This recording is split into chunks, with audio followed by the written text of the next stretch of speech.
tarde, está no ar o RBV News edição tarde que leva você, internauta, os principais fatos do dia em Mato Grosso do Sul, no Brasil e no mundo. Um acidente envolvendo uma bicicleta, uma moto e um carro de passeio deixou 3 pessoas gravemente feridas na tarde de hoje na Avenida Consul Assaf Trade, região do bairro Nova Lima, aqui em Campo Grande. O acidente aconteceu quando um ciclista atravessava a avenida em local impróprio e foi atingido por uma motocicleta. No mesmo instante, um carro que seguia atrás bateu na moto, atingindo o condutor Claudiomiro de Souza Dutra e a passageira Cláudia Gamarra Dutra. Cláudia e o ciclista sofreram fraturas na perna esquerda, traumatismo craniano e escoriações por todo o corpo. Já Claudiomiro sofreu diversas escoriações e, junto com as demais vítimas, foi socorrido pelo Corpo de Bombeiros e encaminhado para a Santa Casa de Campo Grande. O motorista do veículo, Cid Barbosa Júnior, de 58 anos, não ficou ferido e prestou socorro às vítimas. O Dia da Consciência Negra, celebrado hoje, foi marcado por diversas atividades em todo o país. Mesmo nas cidades que não fizeram uso desse feriado facultativo, ações foram realizadas. Aqui em Campo Grande, o governo do estado aproveitou a data para detalhar uma campanha internacional que terá como foco o combate à violência contra a mulher. A campanha também será adotada por mais 120 países, já que no próximo domingo é celebrado o Dia Internacional da Não Violência contra a Mulher.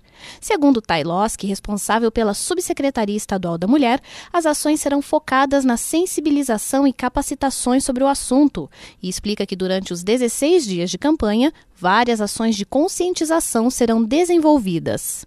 São capacitações que a gente vem fazendo durante o ano todo.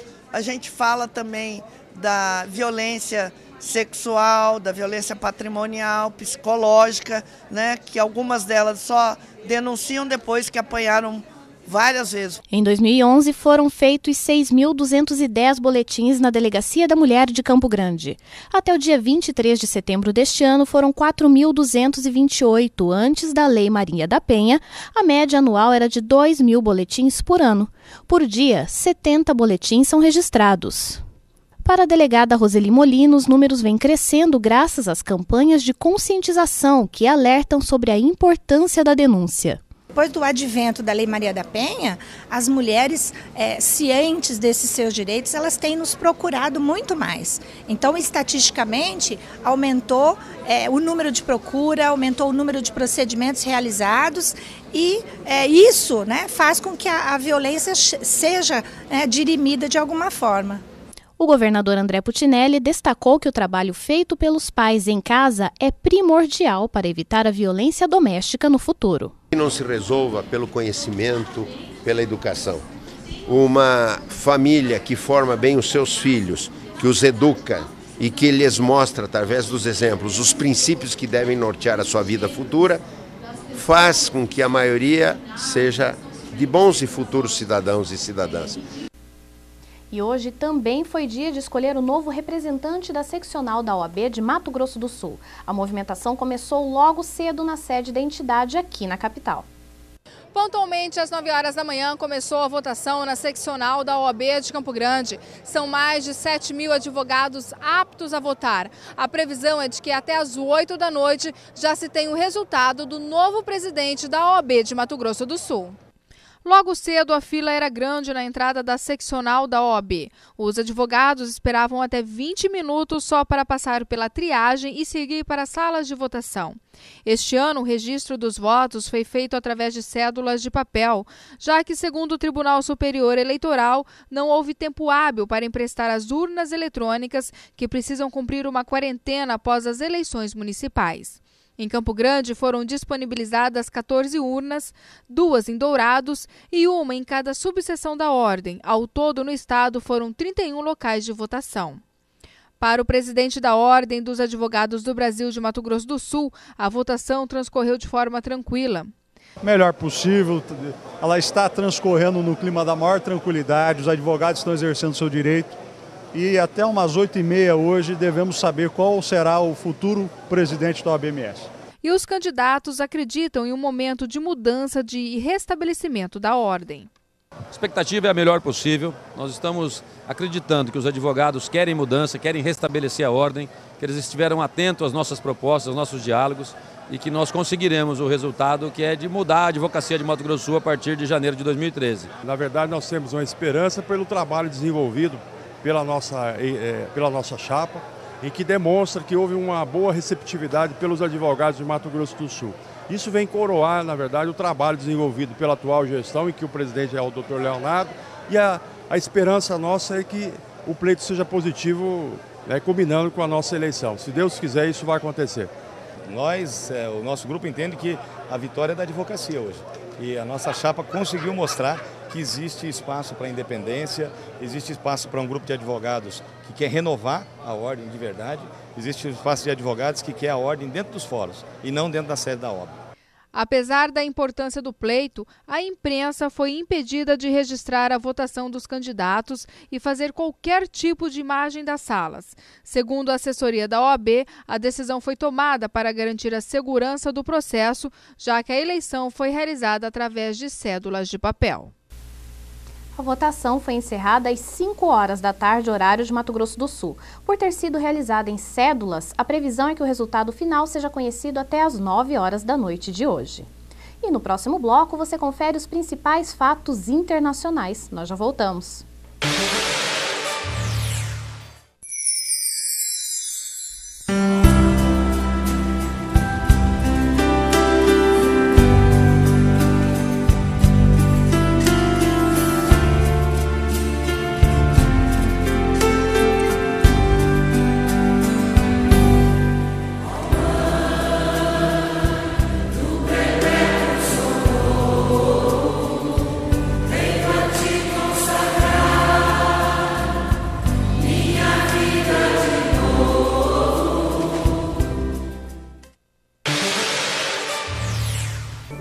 E agora as notícias nacionais. A CPI mista que investiga as relações de Carlos Cachoeira com agentes públicos e privados volta a se reunir nesta quarta-feira.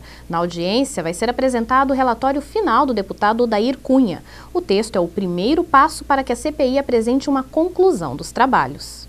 CPI completa nesta semana 200 dias de funcionamento. Ao longo desse tempo, a comissão reuniu quase 70 mil páginas de documentos resultantes das quebras de sigilo. E foram ouvidas várias pessoas, entre elas o próprio Carlos Cachoeira, que dá nome à CPI, e políticos, como governadores e parlamentares. O que cada um fazia? Qual era a relação entre eles? Cachoeira, como eles devem ser tratados pela justiça?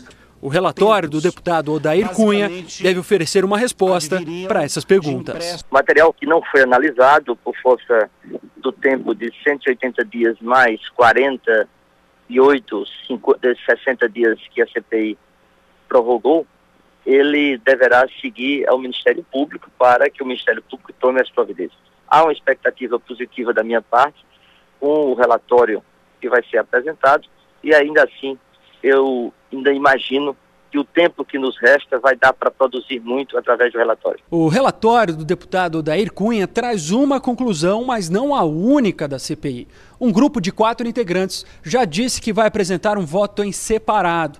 No centro dessa divergência estará o tratamento dado aos políticos ouvidos pela comissão e também o pedido para que se quebre o sigilo de 12 empresas ligadas à empreiteira Delta e que seriam de fachada.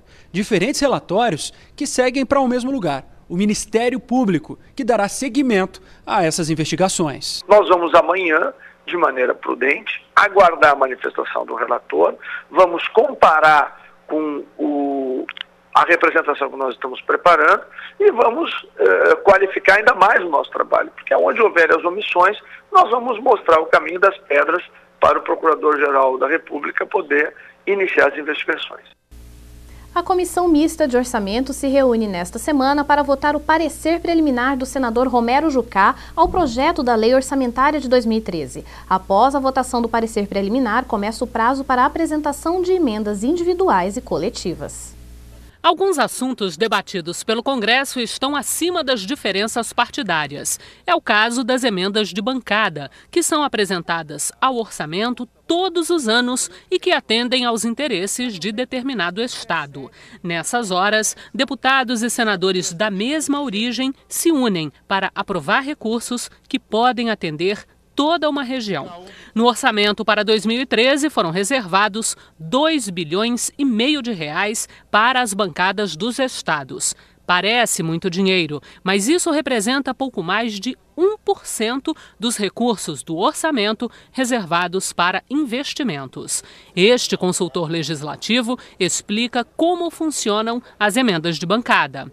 Essas emendas de bancada estadual servem para grandes obras, médias e grandes obras, empreendimentos, tais como trechos de rodovias, perímetros de irrigação, construção de hospitais, obras cujo montante é maior do que aquele montante destinado às emendas individuais. Não existe um limite específico para o total das emendas de cada bancada ou de cada emenda de cada bancada, né? O limite, na prática, será determinado pela disponibilidade de recursos que os relatores setoriais, lembrando que nós temos 10 relatores setoriais em cada área do orçamento, e também pela disponibilidade de recursos do relator geral. As emendas coletivas também podem ser apresentadas pelas comissões da Câmara e do Senado. Em geral, são para atender setores específicos do serviço público, tais como saúde e educação. Mas um problema que atinge as emendas, especialmente as de bancada, é a baixa execução. Ou seja, a proposta é aprovada, entra no orçamento do ano seguinte, mas o dinheiro para determinada obra não é liberado. Este deputado defende a redução no número de emendas, em troca da garantia de liberação do dinheiro. Eu preferia que tivesse menos emendas, mas que liberasse justamente para todos. Porque no momento que a comunidade se mobiliza, ela vem a Brasília ou faz a reunião lá, ela apresenta o projeto, é selecionado porque o projeto é bom, aí tu inclui no orçamento. Aí fica o ano trabalhando e chega no final do ano, não é empenhado. Frustra o deputado, frustra a comunidade, frustra todo mundo. Pelas regras do orçamento, cada bancada estadual apresenta até 25 emendas. Quanto às comissões, cada uma pode apresentar no máximo 5 emendas. Mas quando o assunto é orçamento, mais do que quantidade, o que importa é a execução. Então nós tivemos 2 emendas liberadas, uma para desenvolvimento urbano na região metropolitana de Porto Alegre, ao redor da Arena do Grêmio, e a outra para rotas turísticas, que é a Transitros no Vale do Caí. E pelo que eu tenho notícias, é uma das únicas também no Brasil que foram liberados no primeiro semestre. A Aliança Renovadora Nacional, ou simplesmente Arena, pode se tornar um novo partido político. O Estatuto e o Programa da Futura Legenda foram publicados no Diário Oficial este mês. Segundo o documento, a nova Arena tem como ideologia o conservadorismo e o nacionalismo. Em 2011, foi criado um novo partido político, o PSD, Partido Social Democrático, que hoje é a 4ª maior bancada da Câmara. Por decisão do Supremo Tribunal Federal, a nova sigla ganhou tempo na propaganda eleitoral e participação no fundo partidário. Essa decisão influenciou as eleições municipais deste ano, o que desagradou outros partidos que perderam deputados para o PSD. De acordo com a legislação atual, as verbas do fundo partidário são distribuídas da seguinte forma: 5% para todos os partidos com registro na Justiça Eleitoral e 95% para os partidos com representação na Câmara, na proporção de seus votos. Já o horário eleitoral gratuito tem a seguinte divisão: 1/3 para todos os partidos e 2/3 para aqueles com deputados federais. Nesse caso, ganha mais tempo quem tiver mais deputados. O projeto em discussão deixa claro que os partidos novos só terão direito ao fundo e ao tempo de TV depois de participarem de uma eleição. A medida seria uma resposta do Congresso à criação do PSD. Mas para esse deputado, a proposta é inconstitucional. Na verdade, é um projeto inconstitucional, que a gente não pode atropelar uma decisão do Supremo. O Supremo já decidiu assim. E, evidentemente, não é hora de votar esse projeto. Até porque, para votar esse projeto, você teria que votar dentro da reforma política. O deputado Edinho Araújo, autor da proposta, argumenta que a lei hoje não é clara. Ele também garante que a matéria não prejudica os pequenos partidos. Os partidos continuam com as suas linhas programáticas, os deputados poderão migrar, nada impede que ele faça essa opção, apesar de que há uma decisão de que o mandato é do partido. Agora, ele não ficará claro que não levará o tempo de rádio e de TV e nem tampouco o fundo partidário. Já este especialista em direito eleitoral considera salutar a criação de uma lei que impeça a fragmentação partidária. É muito partido político. O nosso sistema eleitoral partidário, ele é similar à Alemanha após a Primeira Guerra Mundial. Então nós temos, historicamente falando, um sistema fragilizado. Isso permite que, eventualmente, determinados candidatos, até mesmo sem um apoio partidário para governar, cheguem ao poder, e nós sabemos dos problemas que isso traz. A Comissão de Constituição e Justiça da Câmara Federal aprovou um projeto que regulamenta as atribuições dos delegados de polícia nos inquéritos criminais. O objetivo é garantir autonomia na apuração de crimes. Policiais reclamam que muitas vezes o delegado responsável pelo caso é retirado das investigações sem que haja uma razão justificada para essa mudança. Um motivo de interesse público ou uma restrição legal. Somente diante dessas razões, um delegado poderá ser afastado de uma investigação. É o que determina um projeto aprovado na Comissão de Constituição e Justiça. Pelo texto que agora será analisado no Senado, para mudar a chefia do caso, a chamada avocação dos autos do processo, o superior do delegado terá que justificar as razões. Por vezes, não é rotina, mas por vezes, o inquérito é avocado tão somente para sair da mão daquele delegado, porque a investigação é relevante, ela pode estar alcançando determinada pessoa que o poder público não deseja que seja alcançada. Nós temos várias situações graves, inclusive, em que o delegado reclamou dessa avocação e foi removido para 500 quilômetros de distância. O projeto determina ainda que durante a investigação criminal, o delegado poderá requisitar perícia, informações e documentos relacionados ao crime. O relator afirma que a garantia da autonomia do delegado à frente das apurações não significa a redução das atribuições do Ministério Público nas investigações. O Ministério Público, a princípio, pensou que nós queríamos fazer qualquer ingerência na sua atividade, e não é nada disso. O Ministério Público tem a sua lei orgânica própria, exerce a atividade, o controle da atividade externa da Polícia Judiciária como um todo. Ele é que é o detentor da denúncia, quer dizer, acompanha todo o trabalho do delegado de polícia e nada interfere no que o Código de Processo Penal diz hoje. Hoje a competência do inquérito policial é do delegado de polícia.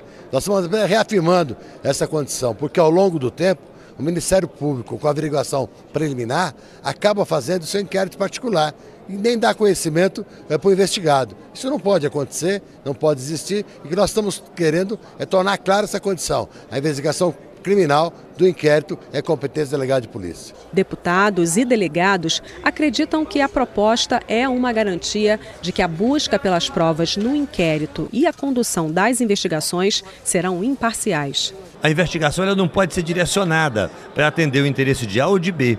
Assim como o juiz, o delegado tem que conduzir o feito de forma imparcial. Essa condição de estabilidade com a investigação, ela favorece não ao delegado, não à Polícia Judiciária, favorece a sociedade, que terá certeza que aquela prova produzida no inquérito policial pela Polícia Judiciária, ela será uma prova da verdade real e não uma prova que favoreça A, B, defesa, acusação ou qualquer outro tipo de interesse diverso do interesse público.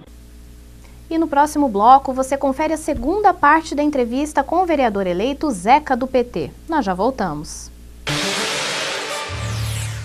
Nasce em Campo Grande, o mais completo portal de notícias de Mato Grosso do Sul. Economia, esporte, política, cultura e lazer. Notícias do estado, do país e do mundo.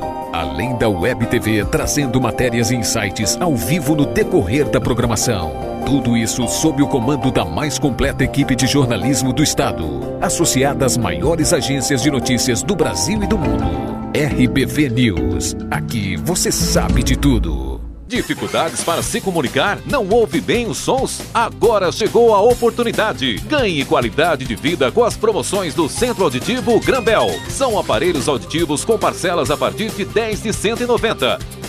Temos telefones amplificados, aparelhos com frequência modulada para ouvir melhor a TV.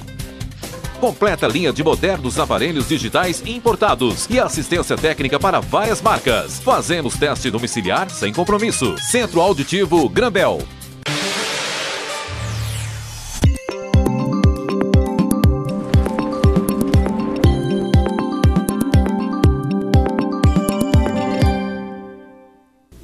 A quarta-feira será de sol e aumento de nuvens de manhã em todo o Mato Grosso do Sul.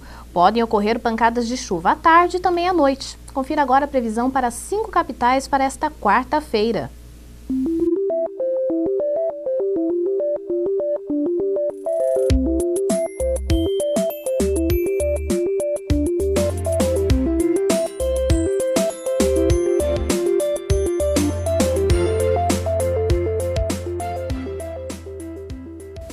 Você confere agora a segunda parte da entrevista do ex-governador e vereador eleito aqui em Campo Grande, Zeca do PT. Lembrando que a primeira parte foi transmitida em nossa primeira edição e já está disponível em nosso portal. O prefeito eleito Alcides Bernal, do PP, toma posse no dia 1º de janeiro.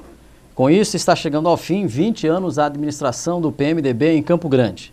Bernal foi eleito no segundo turno das eleições, com amplo apoio dos partidos de oposição, como o PT, PSDB, PPS e PV.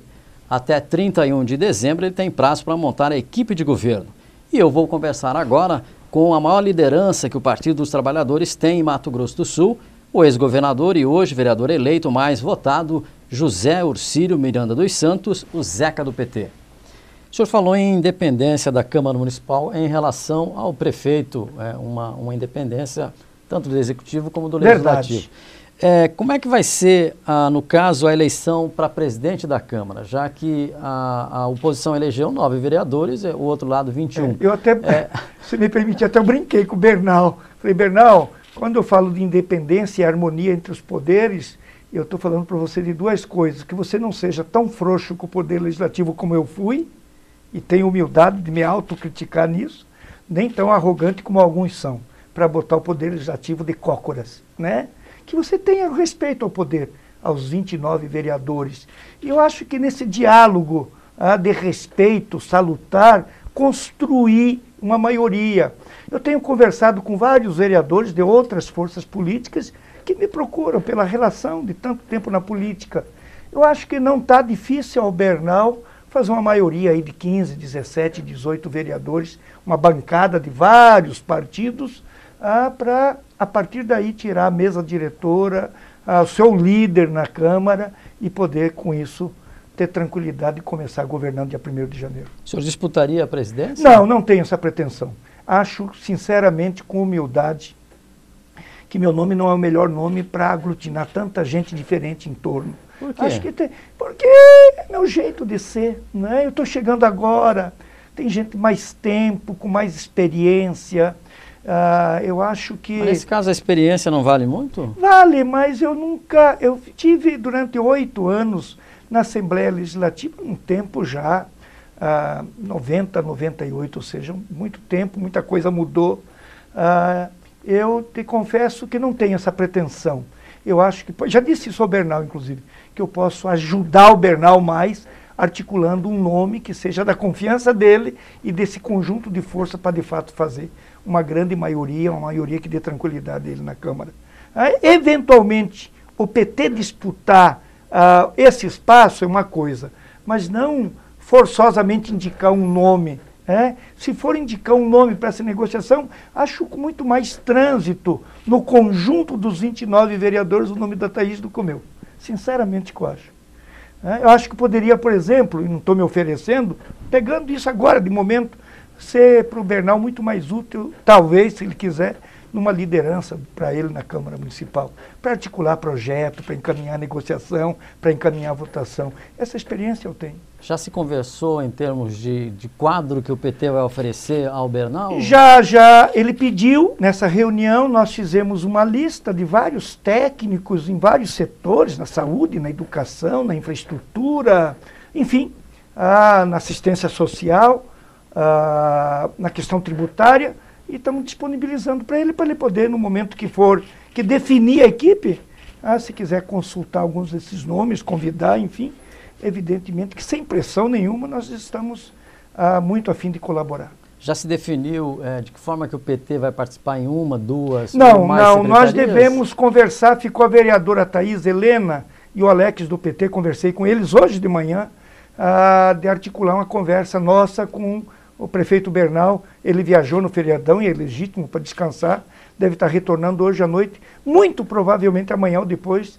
Nós devemos fazer a primeira reunião com o Bernal exatamente para começar a alinhavar isso. O que ele quer da gente? E eu disse isso para o Bernal.